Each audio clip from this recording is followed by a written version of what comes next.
dia! Você não está sozinha. Você não está sozinho. Olha, nós precisamos alimentar a nossa mente com essa certeza. Sozinho eu não posso mais. Nós não cantamos isso agora? Se eu reconheço que eu sozinho eu não posso mais, mas eu não sou uma pessoa sozinha, quem está comigo sempre? Deus está comigo. Você não está sozinha. Você não está sozinho porque Deus está com você. Por mais que você se sinta incompreendida, incompreendido, preso nas suas emoções, desgovernado nos seus pensamentos, você ainda assim não está sozinha, não está sozinho. Meu nome é Aline, sou missionária da comunidade Canção Nova, no modo de compromisso do Segundo Elo. E hoje estou morando em São Paulo, capital, mas eu sou mineira. Tem mineiro aqui, gente? Ai, que gracinha, olha, os mineiros amam a Canção Nova, não é verdade? Já morei em Montes Claros, já morei em Belo Horizonte e sou de Ipatinga, né? E em todas as cidades mineiras que eu passei ali, eu encontrei um povo de fé. Um povo que tem sede de Deus, um povo que ama a Canção Nova e que ama a Igreja Católica. Que a gente não perca isso, porque a maior esperança do ser humano é a fé, é a certeza da existência de Deus, e é isso que nos arranca de qualquer buraco. Eu sou psicóloga, eu formei em 2005, façam as contas. Deus me deu a graça de não fazer nada mais do que isso, do que a psicologia.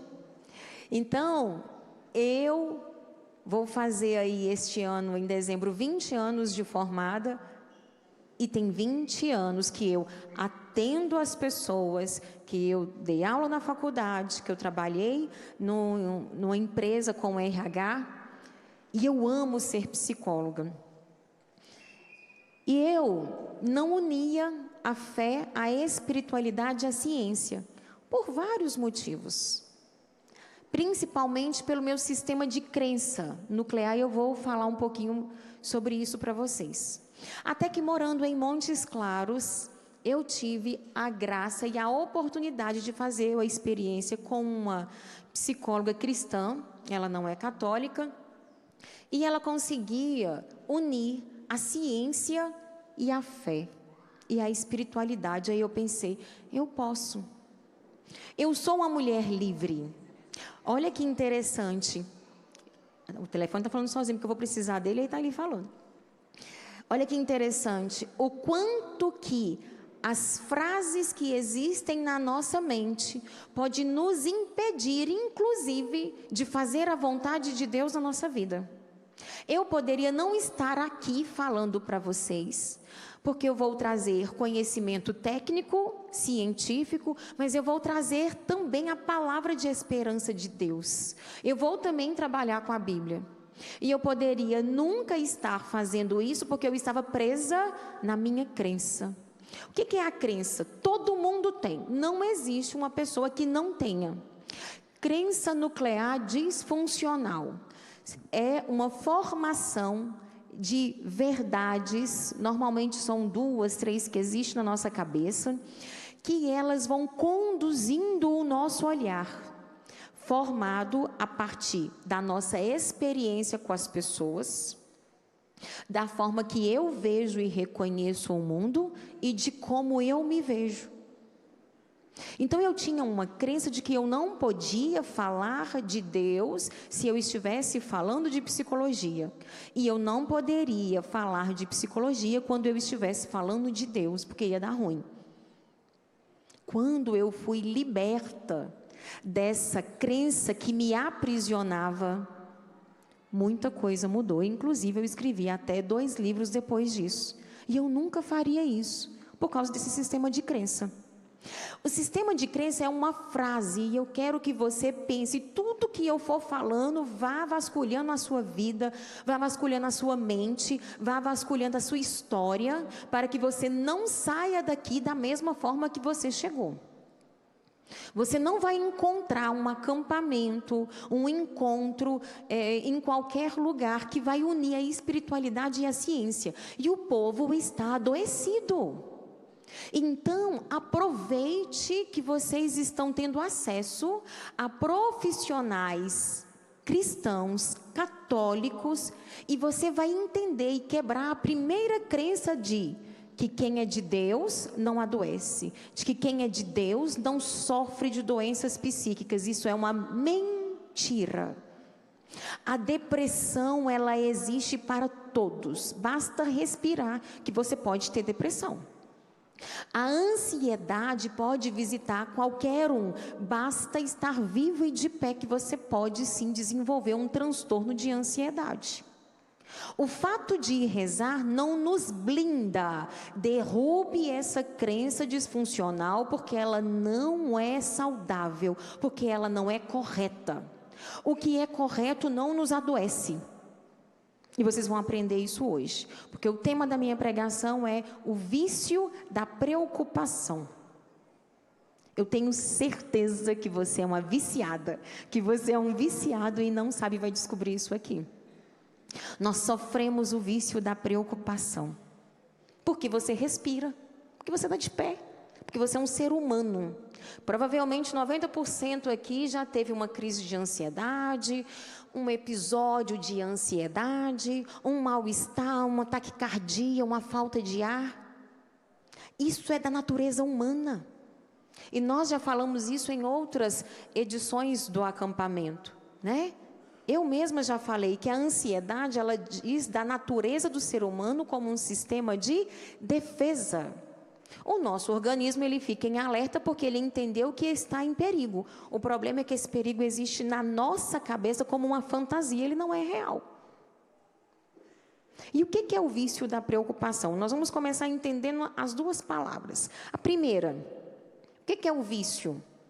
O oposto da virtude. O vício significa do latim falha, defeito. O vício, ele está ali trazendo algo que é fora daquilo que vai desenvolver em nós potencialidades. Está na repetição de um hábito ruim. E nós precisamos aprender uma coisa. Hábito, ele é desenvolvido, seja para o mal, seja para o bem. E o vício é o desenvolvimento, a frequência, a repetição de um comportamento ruim. Comportamento não brota. O comportamento, ele é aprendido pelo que eu vejo ou é a partir daquilo que eu construo como convicções, com os meus pensamentos. Os seus pensamentos, eles são viciosos? Os seus pensamentos têm te levado a comportamentos viciosos?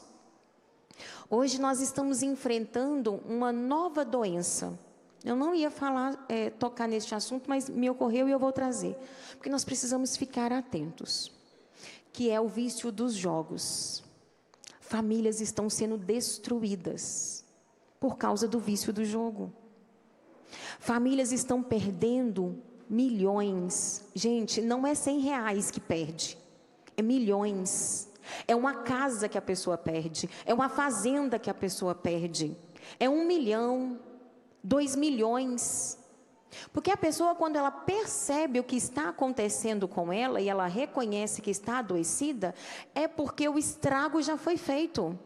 Quando perdeu R$500, R$1.000, ele ainda acha que vai o quê? É isso aí. Ele vai recuperar. E aí ele aposta de novo. E ele aposta de novo. E para quem está fora, parece muito fácil se libertar deste vício. Mas não é. Por quê? Primeiro, nós aprendemos desde criança a jogar. Jogo é uma coisa lúdica, gente.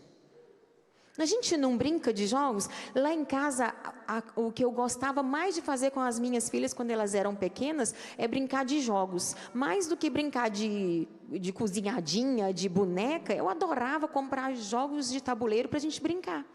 É gostoso. Quem aqui não conhece o abençoado do jogo do Uno? Gente, no Uno não tem família, não tem parente, não tem amigo, até namorado deixa de ser namorado na hora que você está jogando Uno, não é? Que na hora que vem um come mais 4, daí a pouco vem come mais 4. Pelo amor de Deus, você comeu o baralho inteiro e ninguém está com dó de você.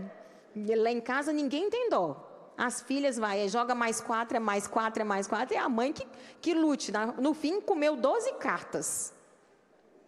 E é gostoso, é um momento em família, é divertido. Então isso faz parte do nosso imaginário, isso faz parte da nossa formação, isso faz parte da nossa história, desde pequeno. Então quando eu me torno um adulto e eu vou me enveredar pela aposta, pelos vícios, pelos jogos de aposta, eu não consigo ainda discriminar uma coisa da outra. Por isso que é difícil sair. Porque quando a pessoa, primeiro é gostoso, e não entende que existe uma máquina ali, um algoritmo, para fazer você ganhar no início e depois fazer você perder. É uma máquina. Não é sorte. Só que quem está jogando acha que é sorte. Hoje eu estou com sorte, hoje eu estou com azar. Aí eu vesti marrom e joguei, ganhei. Então eu tenho que vestir sempre marrom, porque quem não faz isso de homem, gente, de jogo, eu acho a coisa mais esquisita. A seleção vai jogar e eu estava com aquela meia, então todo jogo da seleção eu vou estar com aquela meia. Vai estar um calor medonho, mas eu vou calçar aquela meia. Era aquele agasalho que eu estava usando quando o meu time ganhou. Então toda vez que o meu time jogar, eu vou usar aquele agasalho. Porque acha que uma coisa está vinculada à outra, e não. O seu time não ganha pela roupa que você usa, ele ganha pelo desempenho dele. O jogo de aposta, você não ganhou porque você deu sorte naquele dia. É porque naquele momento o algoritmo estava para que você ganhasse, assim como ele estará para você perder depois. Esse entendimento, essa clareza do mundo, nós precisamos começar a ter. Por quê? Nós estamos tão adoecidos, com um comportamento tão viciado, com uma mente tão viciada, querendo o tempo todo o prazer, o prazer, o prazer, o prazer, o prazer, o prazer, que quando eu entro numa dessa, eu tenho dificuldade de sair. E junto com a dependência dos jogos, que é uma nova patologia da psicologia, ali por detrás está todo um cenário de vício. Então, a pessoa que tem a patologia do transtorno do comer compulsivo, a pessoa que tem a dependência química, a pessoa que tem a dependência do álcool, no cérebro dela o sistema é o mesmo. A dependência, o vício da pornografia. A nossa mente está viciada, porque ela está aprendendo a funcionar num automático em busca do prazer. E é assim, gente. A virtude, ela nos traz dor e sofrimento durante o processo e prazer depois. O vício nos dá prazer e recompensa durante e dor e sofrimento depois. Aprenda isso. Por quê? Porque eu não estou medindo o depois. Eu estou presa no durante. Gente, mas depois que você perde na aposta, o sofrimento é tão grande. Depois que você cai numa crise de ansiedade, o sofrimento é tão grande. Quando você tem a recaída no vício do alcoolismo, o sofrimento depois é tão grande. Quando você está querendo fazer a dieta para emagrecer e você enfia a cara no doce, o sofrimento depois é muito maior. A gente está parada ali, no momento. E está esquecendo que o depois está fazendo em mim um sofrimento muito grande. Se eu sofro durante, eu sofro um período muito menor do que o depois. Então avalie na sua vida. Você está sofrendo muito durante ou depois? Se você sofre muito durante, que é para acordar cedo, para poder fazer as coisas, para dar conta, para fazer a sua alimentação adequada, para você ter uma vida ordenada, cheia de virtude, você tem recompensas depois. Se você está buscando, não está muito frio, olha, vocês são de parabéns, no frio medonho, está todo mundo aqui bonitinho, na canção nova, dou moral e parabéns para vocês, porque agora está esquentando, mas 7 horas da manhã, eu fui à missa, e olha, Senhor da glória, estava tenso, e vocês estão todos aqui bonitinhos. Não deixaram ser vencidos pelo prazer do momento. Qual que era o prazer daquele momento? Ficar debaixo da coberta. Ai, Jesus, está muito frio, eu vou mais tarde. Não é agora. Eu me propus a ir para a Cachoeira Paulista para participar deste acampamento, e então eu vou me submeter a isso. E depois que se chega aqui e vive o que você precisava viver, você fica bem, feliz, pleno. É o depois. O depois, você está vendo que ele é muito maior do que o durante? O durante era vencer o levantar da cama. A recompensa depois era maior. Sempre que você tiver que vencer você mesma, você mesmo, lembre-se disso. Durante custa, mas depois a recompensa é muito maior. Então tudo isso é do vício. Nós estamos vivendo um tempo de uma geração viciada em tudo isso. Pensamento viciado em preocupações, um pensamento viciado em eu tenho que fazer muitas coisas, um comportamento viciado, uma relação com o alimento viciada, uma relação com a internet viciada. E tudo isso está modificando todo o nosso sistema neurológico. Não tem como evitar esse impacto. Então, estamos numa geração viciada. O segundo ponto que é a preocupação. Então, o que é essa preocupação? É estar previamente ocupado de alguma coisa. E aí a nossa vida, ela é assim, gente. Você levanta e pensa, eu tenho que dar conta disso, eu tenho que sair na hora certa, eu não posso perder o metrô, não posso perder o horário do ônibus, eu tenho que sair e entrar logo no carro, porque eu tenho que entregar o menino na escola, porque eu tenho que chegar no horário certo no trabalho, porque eu tenho que ir para a missa, eu não posso chegar atrasado para a missa, mas eu tenho que correr para fazer o almoço, e as crianças têm que almoçar na hora certa, e aí o marido vai chegar para almoçar, e as crianças chegam da escola, e eu tenho que arrumar essa cozinha logo, porque à tarde eu tenho que voltar para o trabalho, não é assim? Isso são as preocupações da nossa vida. E a gente vai andando assim, ó, catando as coisas, né? Eu levanto, eu tenho que levantar na hora certa. Pega uma preocupação. Ai, levanta correndo e aí eu vou escovar os dentes e eu vou arrumar a cama e eu vou fazer o café da manhã. E vai pegando as coisas. E você vai enchendo a sua vida. E aí eu me lembrei de um personagem para trazer para vocês hoje. Ano passado eu trouxe a história da Rainha Esther e contei de Santa Teresinha. E falei do filme Divertidamente, expliquei sobre as emoções. Desta vez, pensando no vício da preocupação, eu me lembrei de uma história que muitos vão saber da existência, mas pode não lembrar como é a história, que é Alice no País das Maravilhas. Quem conhece essa história, levanta a mão para eu ver. A gente pode até saber o que é. Eu mesma nunca li a história toda. Eu mesma nunca assisti o filme por inteiro. Por quê?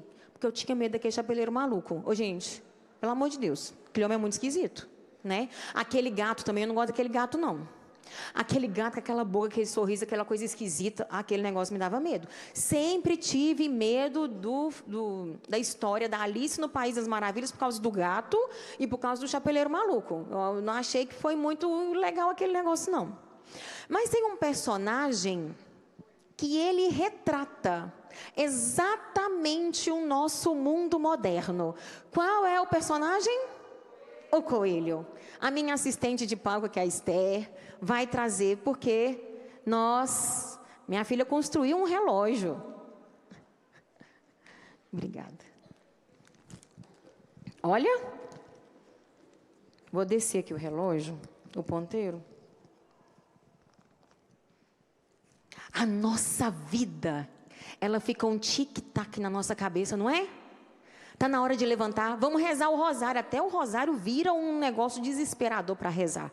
Porque, não é, gente? Vocês estão rindo porque é verdade. Você já pede o anjo da guarda, é Nossa Senhora, é todo mundo para te acordar, porque o despertador vai tocar. Mas você tem que acordar junto com o despertador. Até aquilo que era para ser leve, para trabalhar a sua espiritualidade, se torna uma preocupação, um peso. As preocupações, elas estão se tornando um peso na nossa vida. E você vive como quem é escrava do tempo. Eu tenho certeza que a sua relação com o relógio é de escravidão. Ele fica na sua cabeça, um tic-tac, tic-tac, tic-tac. E aí, eu não consigo fazer as coisas sem trazer, né, uma forma concreta.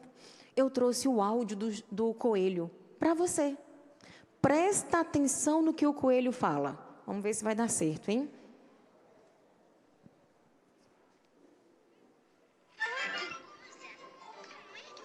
Ó. Que coisa! Como é que o coelho pode estar atrasado? Por favor, espere! É tarde! Tão tarde até criar! Ai, meu Deus! Ai, meu Deus! É tarde!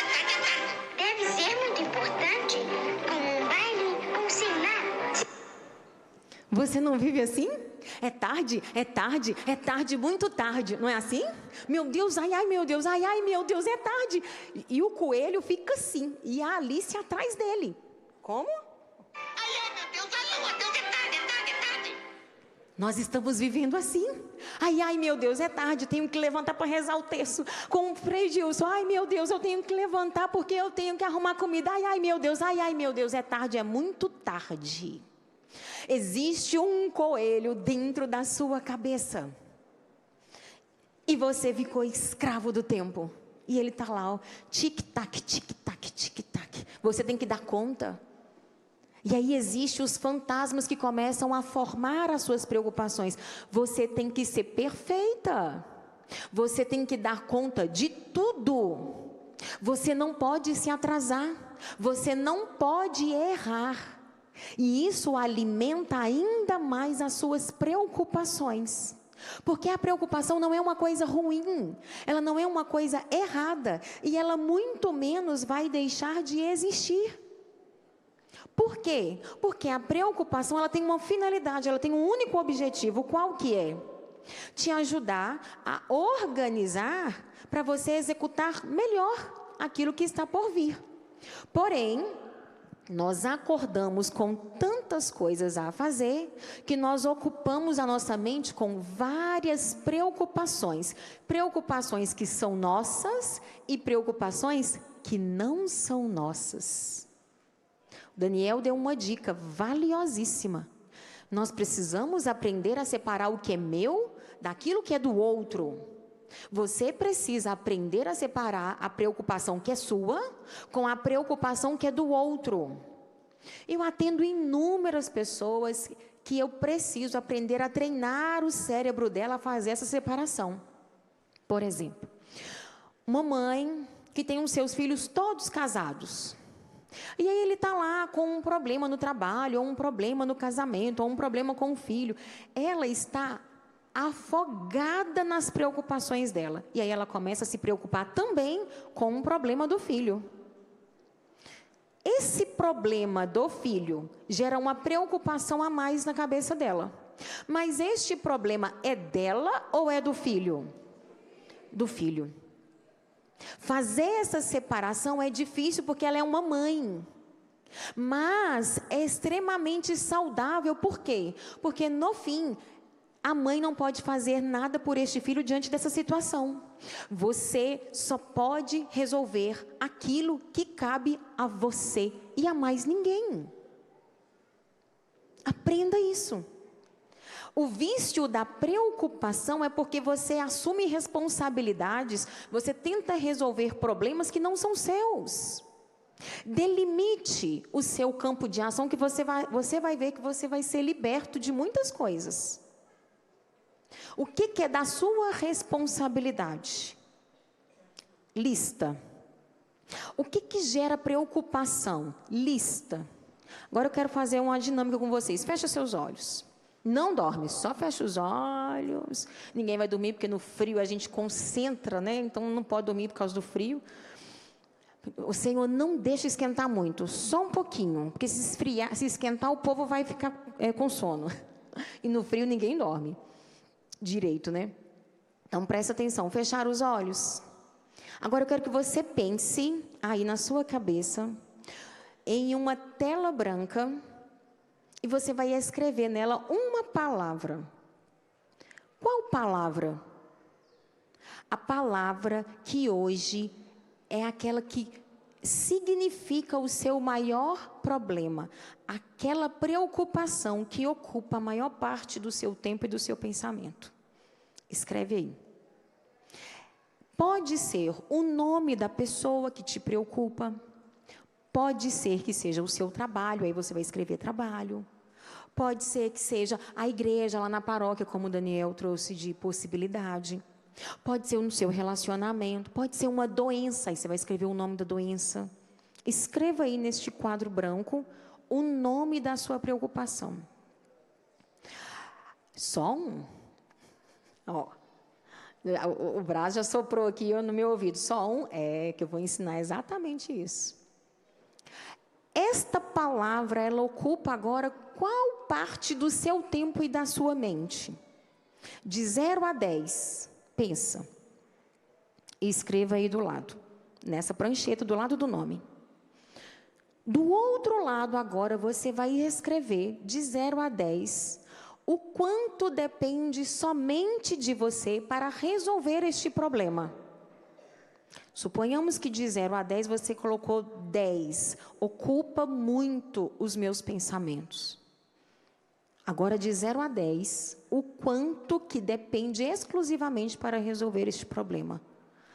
Ai, Aline, é 10. Então, tá bom. Se você morrer, o que vai ser dessa situação?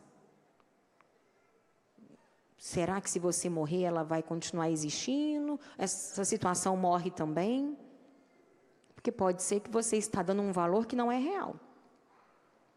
Agora, abra seus olhos. Quem aqui conseguiu eleger um nome só uma preocupação? Levanta a mão para eu ver.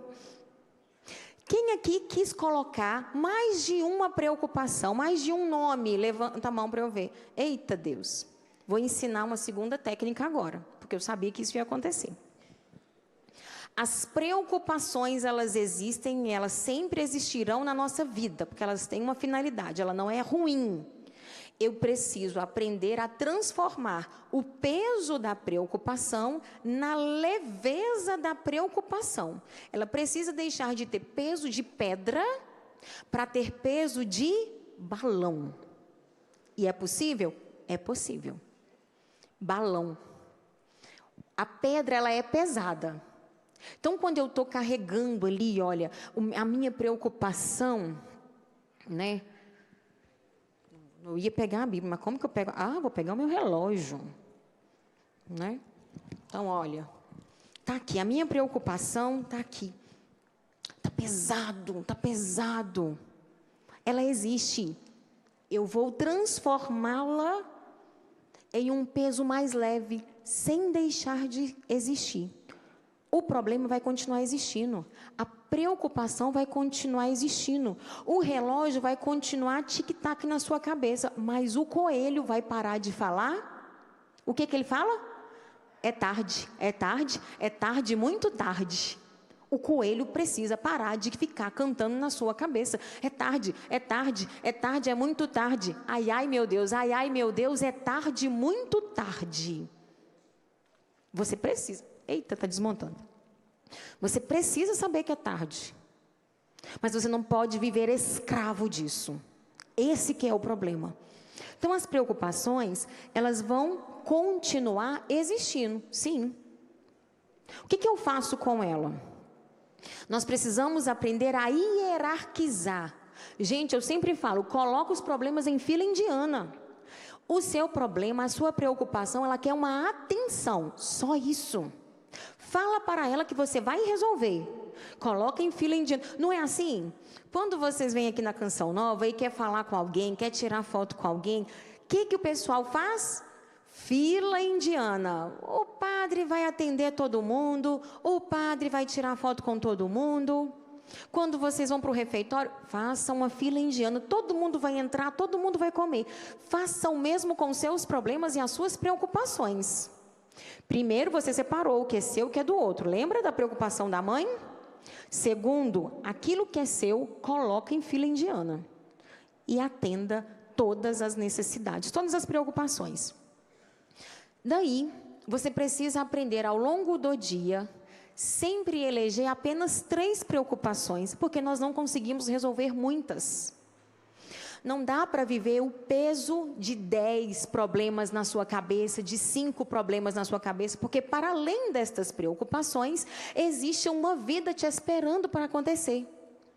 Então, eleja. Veio a preocupação? Tá, depende de mim resolver ou não.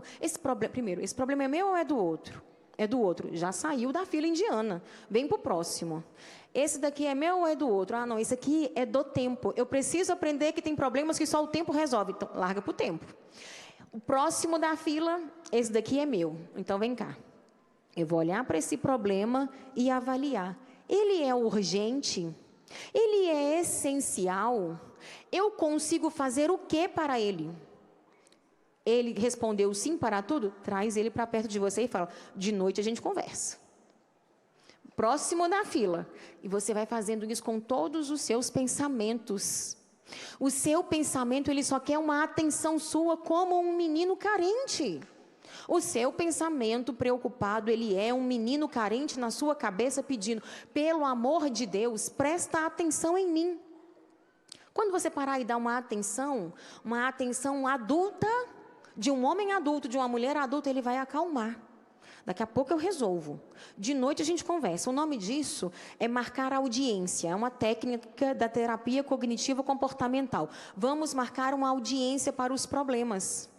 Então, eu elejo aqueles problemas que dependem de mim, eu elejo um horário, um momento no meu dia para poder dar atenção a estes problemas e resolvê-los. É impressionante que toda vez que eu aplico essa técnica, a pessoa fala o quê? Ai, Aline, eu tenho medo, porque na hora que chegar, vai ser uma confusão na minha cabeça, eu vou ficar muito pior, eu vou ficar muito mais ansiosa. E não é assim. Não é assim que funciona. Quando eu marco uma audiência com o meu pensamento e chega o horário, aí você tem que ser obediente. Marcou 18 horas, 19 horas, deu 19 horas, você vai parar, sentar e agora vamos ter uma DR. Eu e os meus pensamentos. O que acontece? Quando ele volta com uma intensidade de sofrimento e de pressão psicológica para ser resolvido muito menor do que no horário que ele estava te acusando, condenando, te desesperando. Então, essa técnica ela é muito boa. Então, nós precisamos aprender a separar o que é meu, separar o que é do outro, respeitar o nosso limite. Você sabe qual é o seu limite? Eu tenho certeza que você não sabe qual é o seu limite. Isso é uma grande doença do tempo moderno. As pessoas acham que sabem qual é o limite, mas elas não sabem mais. A nossa vida ela precisa ser margeada pelos limites. Eu preciso saber até onde eu posso ir e até onde o outro pode entrar na minha vida. Eu preciso saber que eu dou conta de 2 filhos, de 3 filhos, de 6, de 10. Qual é o meu limite? Estou usando o exemplo que o Daniel deu mais cedo. Se o outro dá conta de 10, louvado seja Deus, eu dou conta. Eu, Aline, estou dando conta de 3. E pronto. Ah, eu dou conta de trabalhar o dia todo. Eu dou conta de trabalhar meio período. Louvado seja Deus. Seja livre para reconhecer o seu limite, mas não torne também o seu limite uma preguiça. Que nós temos uma geração bem preguiçosa, não é? E aí a gente escora no limite, aí é o meu limite. Não, isso é preguiça. Tem hora que é preguiça, não é limite. Qual é o seu limite? Saiu um estudo em 2018 ou 2019, se não me engano. Eu achei muito interessante. Norte-americano, que ele falava sobre uma coisa que, pasmem, mulheres, essa é para nós. Que a mulher, ela não é multitarefa. Gente, alguém já sabia disso? A mulher não é multitarefa. Eu cresci ouvindo que eu sou multitarefa. Você cresceu ouvindo isso também? Que você é multitarefa? Sim ou não? Sim. Quem aqui já ouviu alguém falar sobre este estudo de que a mulher não é multitarefa? Levanta a mão para eu ver. Muito bem. Então, uns gatos pingados, mas tem alguém. O que é isso? A mulher, gente, ela é multifocal, mas ela não é multitarefa. Isto, mais uma vez, é o sistema de crença. Nós, a partir da geração das nossas mães, das nossas avós, nós fomos ouvindo que a mulher ela é multitarefa porque ela dá conta de muitas coisas. Só que o que nós damos conta hoje é o mesmo que uma mulher dava conta há 50 anos atrás? Sim ou não? Não. O trabalho da mulher de 50 anos atrás era mais pesado que o nosso. Era. A nossa vida está mais facilitada. Mas nós temos hoje mais responsabilidades que a de 50 anos atrás. Então, o que eu preciso entender? O meu limite. Porque eu fico escrava dessa preocupação de que eu tenho que dar conta, eu tenho que fazer certo, eu tenho que fazer perfeito, Esse eu tenho que não é de Deus. Não é de Deus esse eu tenho que. A mulher é multifocal, mas ela não é multitarefa. Então ela consegue ter um olhar amplo das coisas, mas ela não consegue mais fazer mais coisas ao mesmo tempo. E o que esse estudo disse? Suponhamos que você esteja fazendo 5 coisas ao mesmo tempo. Respondendo o WhatsApp, ouvindo uma pregação, fazendo uma comida e o menino chegou. Mãe, não é assim? Na sua casa é assim, eu sei que é. É esse cenário, porque na minha é assim às vezes, né? Aí eu vou lá e corro para dar pausa lá na pregação, e eu vou parar de pensar no que eu estava fazendo, e aí às vezes a gente tem que parar de cozinhar para prestar atenção no menino, porque senão o menino, né, faz o que não deve. O que esse estudo disse? Que das coisas que você está fazendo naquele momento, uma vai sair bem feita. Uma vai sair muito pobre, muito ruim, muito mal feita, e pode ser inclusive que dê errado. E as outras coisas vão ser muito meia boca, muito mais ou menos.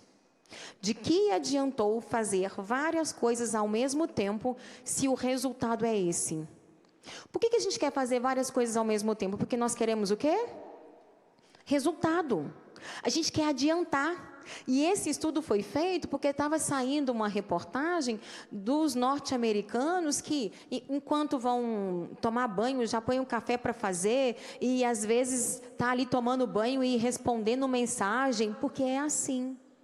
Parece estranho, né? Mas as pessoas levam o celular para o banheiro, enquanto tomam banho, elas vão lá fazendo várias coisas. E elas estavam, assim, se vangloriando por todas as coisas que conseguem fazer ao mesmo tempo. E aí tem aquela cena, né, da mulher que está lá passando roupa e ela pega o ferro e ó, não é? O telefone toca, ela está passando a roupa, ela pega alô e passa o ferro no rosto, queima o ferro. Por quê? A nossa atenção, ela fica rebaixada. Hoje você vai precisar aprender essa verdade. Nós não somos multitarefas, nós somos multifocais. Nós conseguimos ter um olhar amplo, ter foco em várias coisas.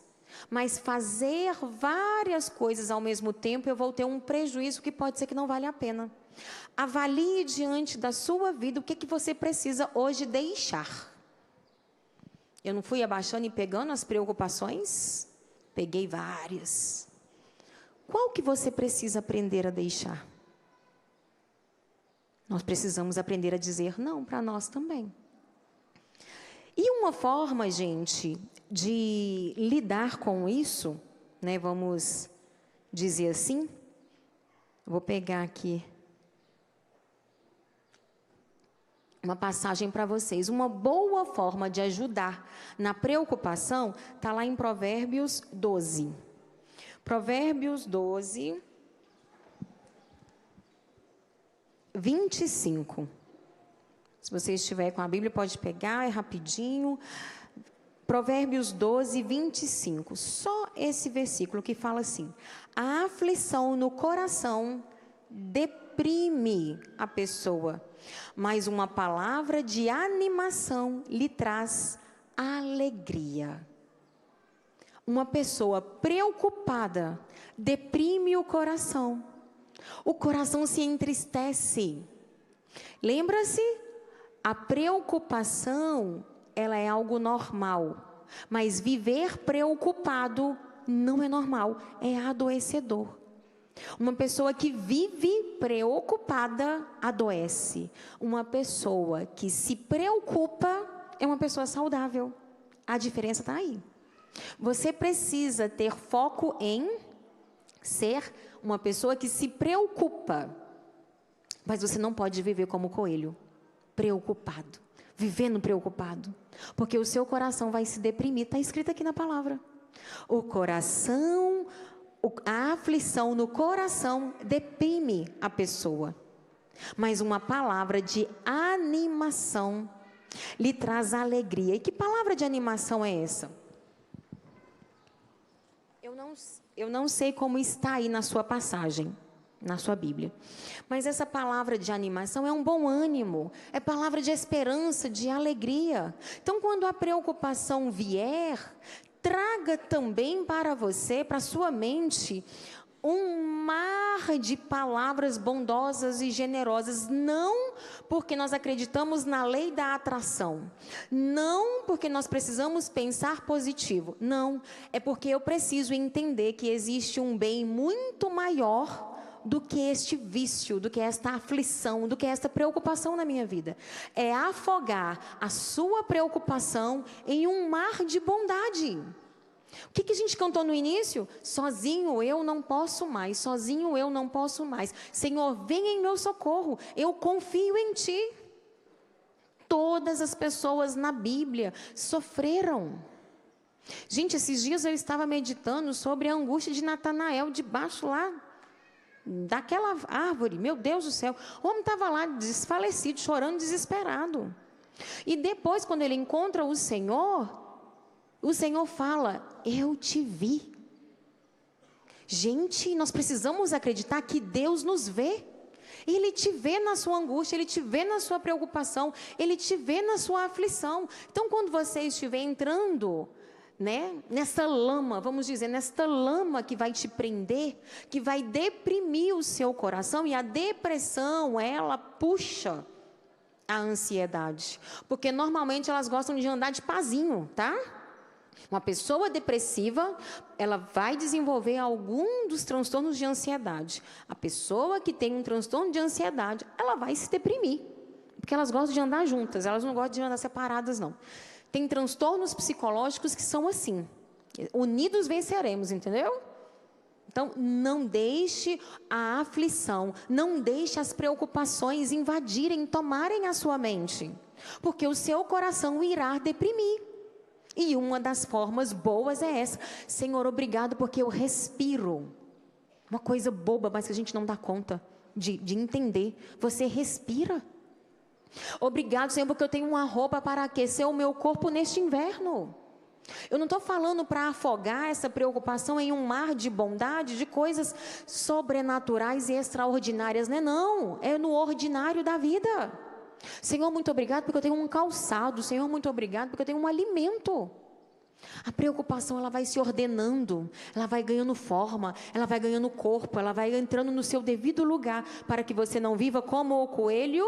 Ai, ai, meu Deus, ai, ai, meu Deus. É tarde, é tarde, é tarde, muito tarde. Não é tarde.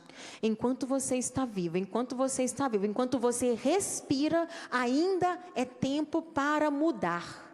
Você pode mudar sua vida hoje. Depende de você. A nossa chance de mudar a nossa vida só acaba quando a gente morre. Saia daqui com essa esperança. Você só vai acabar as oportunidades de mudar a sua vida quando você morrer. Se você está viva, se você está vivo, você tem chance de mudar a sua história. Mude, mas depende de você. O mar se abriu, mas você tem que andar nele. O cego enxergou, mas você precisa dizer o que você vê. O coxo andou, mas ele precisava andar. O Senhor realiza os milagres na sua vida também, mas você precisa reconhecer e dar o seu passo. Tem coisa que depende só de você. Cabe a você ordenar a sua vida. Cabe a você escolher desenvolver a virtude da ordem. Ordenar a casa, tirar os excessos que te aprisionam, que te amarram. Escolher parar para poder dar um beijo. Ô, gente, vocês estão beijando assim, na boca mesmo? Do marido, da esposa, sabe esse negócio de cheirar? Gente, o suorzinho do Tobias tem 5 anos. Eu adoro cheirar o cangote daquele menino. Aquele suorzinho, sabe? Delícia. Coisas simples da vida. Beijar, abraçar. Ó, não é encontro de casais não, mas fica a dica. Casais que não beijam na boca, olha, sinal de alerta que o negócio não tá bom. Não é só a relação sexual que é um termômetro. O beijo diz muito mais do que a relação sexual. Muito mais. Porque o beijo é intimidade, é uma entrega, não é só uma questão fisiológica. O beijo vai além. O beijo pode tirar você do vício da preocupação. Porque ele faz o quê? Ele desviou a atenção. Ele mudou um pouquinho o curso. Aprenda a fazer isso. No meio do caos, fazer algo diferente. Simples. O diferente simples, que é dar um beijo, que é dar um abraço, cheirar o suorzinho do filho, sabe? É rezar. É você ir lá visitar Jesus na capela. Faz alguma coisa diferente que seja simples, mas que quebre aquele ciclo da preocupação, que é um ciclo vicioso, né? Como uma roda gigante. O que você consegue fazer na sua vida que vai quebrar o seu ciclo vicioso? Escolha, fique atenta e passe a fazer. Talvez tomar um chá, um café, com a televisão desligada, sem estímulo nenhum. Você e você mesmo, você e Deus. O que você consegue fazer? Quebre o ciclo da preocupação, para que ela deixe de ser viciosa. E assim, Esther, venha novamente agora. E assim nós vamos fazer o quê? Transformar. Obrigada. Esther é a minha filha do meio. Vou fazer igual o Silvio Santos, né? Eu tenho 3 filhos, aí ele falava o nome dos filhos, número 1, número 2, essa é a número 2. A número 1 é a que fez o relógio. A número 2 é a assistente de palco. O número 3 está por aí. Nós precisamos aprender, ó. Gente, para vocês, tá? Fui lá atrás, em Cachoeira Paulista, fui descobrir onde é que tem um balão a gás para mostrar para vocês. Que nós precisamos aprender a fazer isso aqui, ó. Vai deixar de existir? Não. A sua preocupação, ela vai continuar na sua cabeça. Ela vai continuar existindo. E você precisa aprender a lidar com ela. Mas ela pode deixar de ser um peso, uma coisa desajeitada, para se tornar uma coisa que eu só enrolo no dedo. Aqui, se eu ficar muito tempo assim, uma hora isso aqui vai escorregar e vai cair. O relógio vai cair, mas o balão vai ficar aqui. A sua preocupação, ela precisa ter o peso e a facilidade do balão. Ela não pode ter o desajeito do relógio. Ela não pode ter o desconforto do relógio. Entendeu? Você não vai sair daqui livre da sua preocupação, porque isso é impossível. A pessoa que te falar isso, ela vai estar mentindo para você. Mas você precisa sair daqui sabendo que a sua preocupação existe. E que aquelas que dependem de você resolver, você vai resolver. Como? Do jeito que eu ensinei. 2 formas de lidar para eu entrar na passagem que eu quero rezar com vocês também. 2 formas importantes, e eu vou ficar com esse balão até o fim, para vocês verem que é possível viver com esse balão e ele não vai me atrapalhar. Tá bom, balão? Você não vai me atrapalhar. Vai que ele me dá uma rasteira, né? A primeira, eu preciso aprender a lidar. Gente, A vida adulta, ela é assim mesmo. Você vai ter que levantar cedo, você vai ter que trabalhar, faça chuva, faça sol, você tem que pagar a conta, você tem que educar filhos que, olha, na hora que a gente chegar no céu, a gente vai perguntar para o Senhor, olha, meu filho, podia ter vindo com a cartilha, porque não é fácil. Realmente, educar filhos é uma arte, que a gente vai tentando, e no caminho a gente vai vendo se está dando certo. Se está dando errado, a gente desvia o curso, e assim a gente vai ajustando, rezando e contando com a graça de Deus. Viver com as responsabilidades de cuidar de uma casa, de mantê-la em ordem, de cardápio alimentar. Oh, meu Deus do céu! Aí eu tenho que pensar assim, tem que ter uma proteína, tem que ter carboidrato. Mãe é nutricionista também, né? Tem que ter verdura, tem que ter legume, mas esses meninos não gostam disso, como é que eu vou fazer? E você vai arrumando recursos, tudo isso são preocupações naturais. Mas não pode ser pesada, tem que ser assim, leve. Eu tenho que continuar fazendo comida, eu tenho que continuar passando roupa, eu tenho que continuar arrumando casa, eu tenho que continuar trabalhando, eu tenho que continuar rezando, eu tenho que continuar cuidando da família. E tudo bem. E tudo bem. Eu costumo sempre dizer isso. É só a vida adulta acontecendo. Porque é a criança que pode acordar quando ela quer, é a criança que não precisa de ficar preocupada com a comida que ela tem que fazer, é a criança que não tem boleto para pagar, é a criança que não tem as responsabilidades. O adulto tem responsabilidades. Pronto. Quando você estiver lá com a sua pia transbordando, você lembra, é só a vida adulta acontecendo. Quando o seu chefe estiver te xingando, homem, você lembra, é só a vida adulta acontecendo. Quando o seu filho vier chorar porque perdeu uma nota e você tem que consolar, e você pensa, é só a vida adulta acontecendo, eu vou ter que deixar de fazer isso aqui, que é importante para consolar, porque existe valor nessa preocupação, nessa dor desse filho. É só a vida adulta acontecendo. E aí, vai ficar assim. E tira o excesso. Que aí você não vai ter o coelho. Como que o coelho faz? Eu quero vocês afinados no coelho, porque o coelho existe, ele está lá na sua cabeça. Ai, meu Deus, a lua, Deus, é tarde. Ai, meu Deus, a lua, Deus, é tarde. É tarde. É tempo. Não posso viver escrava deste tempo. É tempo. E eu preciso saber lidar com todas essas adversidades da vida e dizer não para aquilo que é preciso. A segunda coisa antes da palavra é tolerância. Você tem alta ou baixa tolerância às frustrações e aos problemas? Então, primeiro eu preciso aprender a responder e depois eu preciso aprender a tolerar. Porque tem coisas que não dependem de mim. Um filho que está viciado em jogos, não depende de você, depende dele. Você precisa aprender a tolerar esta preocupação e essa dor. Rezar. Um problema de saúde, você vai ter que ir atrás dos recursos, mas vai precisar aprender a tolerar. Uma pessoa que está tratando de câncer, o câncer dói.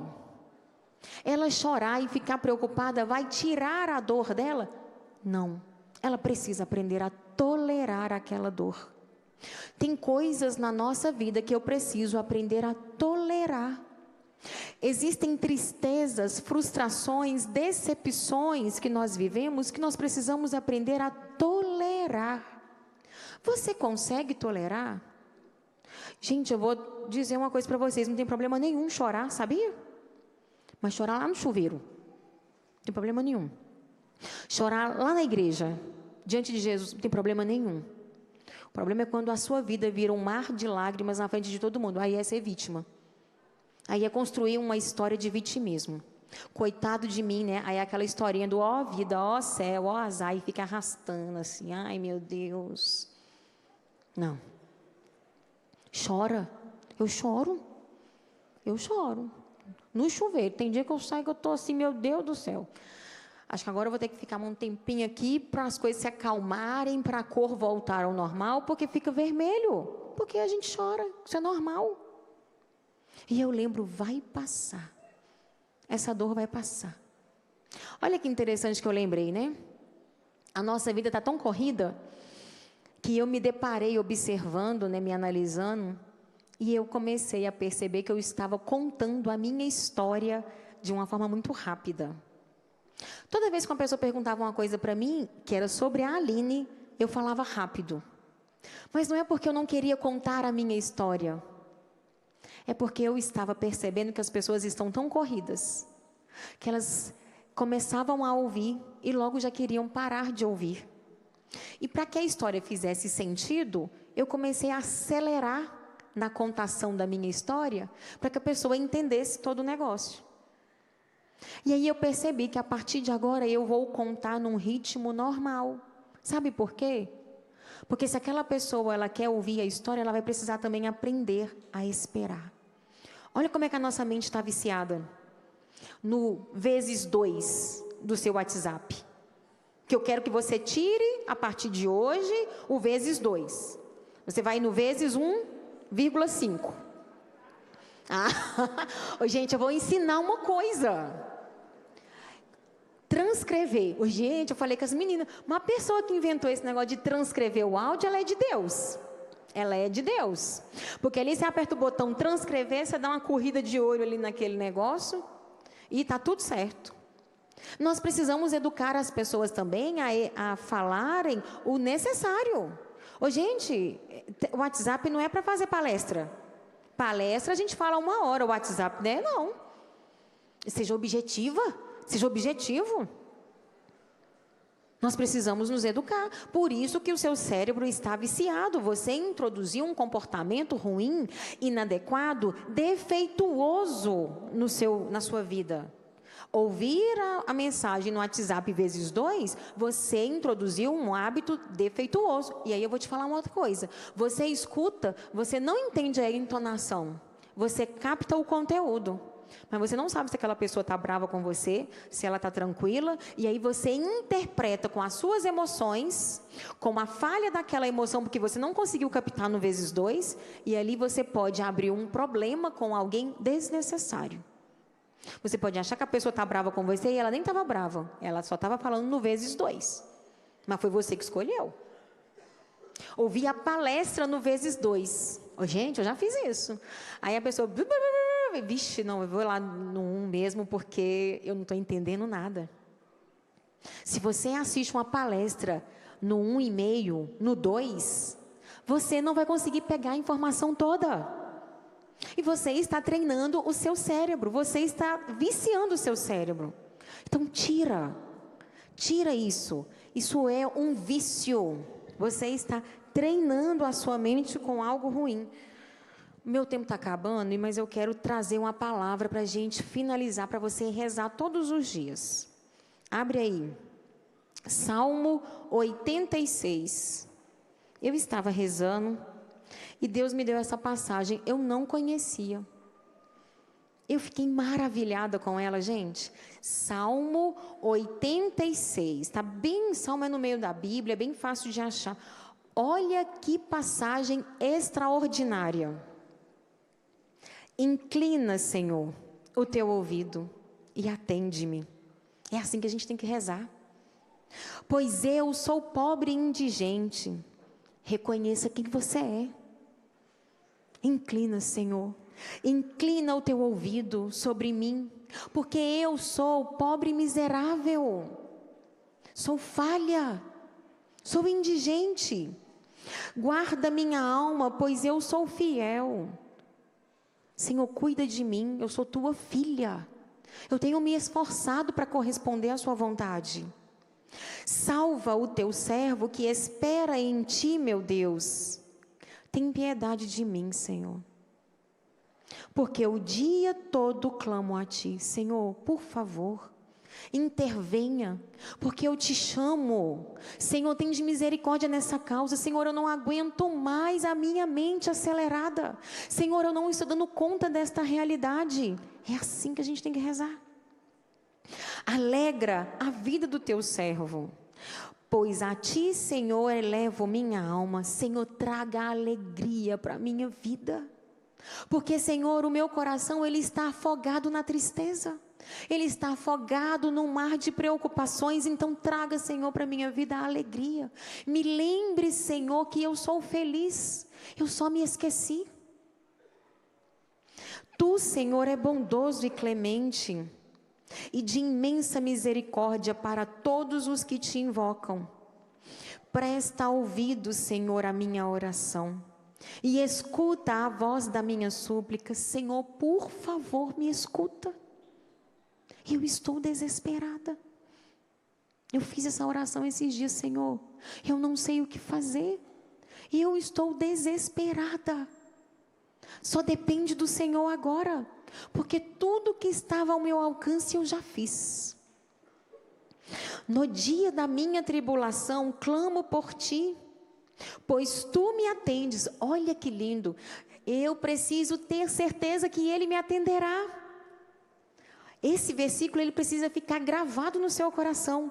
No dia da minha tribulação, clamo por ti, pois tu me atendes. Eu vou pedir a um Deus que me socorre. Eu peço a Deus, um Deus que me atende.